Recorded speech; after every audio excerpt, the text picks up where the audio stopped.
अस्सलाम वालेकुम।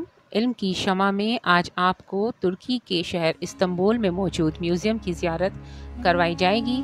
इस म्यूज़ियम में अर्तुगरुल गाज़ी के ज़ेर इस्तेमाल चीज़ें और काई कबीले में इस्तेमाल की जाने वाली तमाम अशिया मौजूद हैं। आजकल पीटीवी पर नशर होने वाला ड्रामा तो आप देख ही रहे होंगे, लेकिन इस वीडियो में वो तमाम असली चीज़ें जो उस ज़माने में इस्तेमाल होती थी, इसको भी देख सकेंगे। आपको इस म्यूज़ियम की सैर कराते हुए मैं कुछ अर्तुगरुल गाज़ी के बारे में भी आपको बताऊंगी, जिससे आपकी मालूमात में भी इजाफा होगा। अर्तुगरुल गाज़ी 13वीं सदी के तुर्की के तारीख से माखूज एक अजीम उश्शान दास्तान है। ईमान, इंसाफ और मोहब्बत से लिखी हुई एक बहादुर जंगजू की कहानी, जिसने अपनी साबित कदमी और जुर्रात से न सिर्फ अपने कबीले बल्कि तमाम आलम इस्लाम की तकदीर बदल डाली। तुर्कों के खानाबदोश काई कबीले को एक ऐसे वतन की तलाश थी जहां इनकी नस्लें परवान चढ़ें। काई कबीले के सरदार सुलेमान शाह के बेटे अर्तुगरुल गाज़ी ने इस्लाम की सरबुलंदी की खातिर अपनी जान और माल और अजीज़ व अकारिब को ख़तरे में डालकर अपने जंगजुओं के साथ मुख्तलिफ अदवार में सिलेबों, मंगोलों, सल्जोक सल्तनत में मौजूद गद्दारों और दीगर इस्लाम दुश्मन अनासिर को शिकस्त दी। 1280 में अर्तुगरुल की वफ़ात के बाद इसके बेटे उस्मान ने अजीम सल्तनत उस्मानिया की दाग बेल डाली और यूं खानाबदोशों के इस कबीले ने 3 बड़े आज़मों पर 600 साल तक हुकूमत की।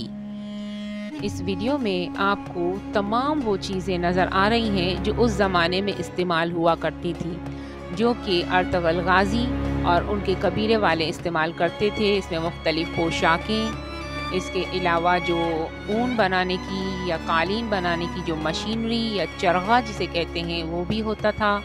इसके अलावा बहुत सारी चीज़ें जो कि उस ज़माने में इस्तेमाल होती थी, तलवारें, नीज़े और जो इस्तेमाल की चीज़ें हुआ करती थी, चूल्हे और शमादान, जिसको कंदीलें भी कहा जाता है। कंदीलें जो कि रोशनी के लिए इस्तेमाल हुआ करती थी, वो भी इस म्यूज़ियम में आपको नज़र आएंगी।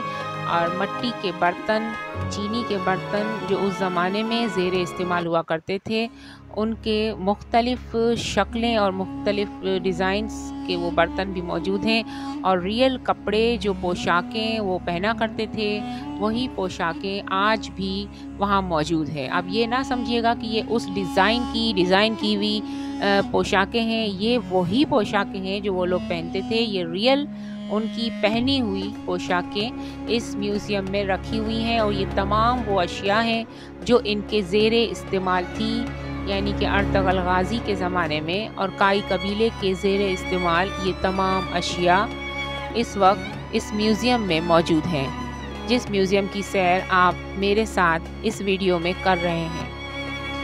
इस वीडियो को बनाने का मकसद आप तमाम लोगों को इस जानकारी तक पहुंचाना है, क्योंकि ड्रामा तो आजकल सभी देख रहे हैं, लेकिन जो ओरिजिनल चीज़ें उनके ज़ेरे इस्तेमाल रही हैं वो चीज़ें दिखाना मेरा असल मकसद था, ताकि आप लोग अपने इस्लाम की हिस्ट्री को जानें, देखें किस तरह से लोग इस्लाम की हिस्ट्री में जो है वो किस तरह से ज़िंदगी गुजारा करते थे, किस तरह से उनकी लाइफ हुआ करती थी और कैसे वो लोग रहा करते थे। ये सारी बातें आपको इस वीडियो के ज़रिए मालूम होंगी और इसके ज़ेरे इस्तेमाल तमाम चीज़ें आज आप खुद अपनी आँखों से देखेंगे।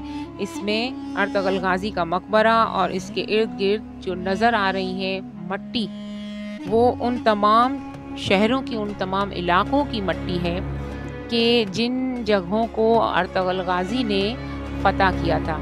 आपको उनके मकबरे के आसपास जो नज़र आएगा वो मट्टी, वो अर्तुगरुल गाज़ी के जनाजे के आसपास थी। उस मट्टी को इसलिए रखा गया है ताकि सबको पता चले कि इन तमाम इलाकों के नाम भी लिखे हुए हैं, जो उस वक्त के ज़माने के नाम थे। वो तमाम नाम आपको नज़र आएंगे मकबरे के आसपास, और ये तमाम जो वहाँ के गाज़ी, शहीद जितने भी लोग थे उस कबीले के, उनकी कब्रें भी आपको नज़र आएंगी।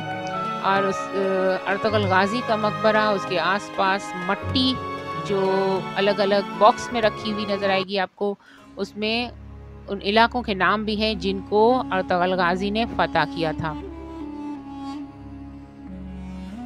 ताकि तमाम लोग इस वीडियो को देखकर अपनी हिस्ट्री को जानें और मुसलमानों की जो पुराने ज़माने की हिस्ट्री थी उसको हर बच्चा जाने और उसको समझे कि किस तरह से आज़ादियाँ मिला करती हैं, किस तरह से इस्लाम ने परवरिश पाई, किस तरह से इस्लाम फैला है इस दुनिया में। तो ये तमाम चीज़ें बताना और आजकल की नस्ल को ये सारी चीज़ें बताना बहुत ज़रूरी है, इसीलिए मैंने ये वीडियो बनाई।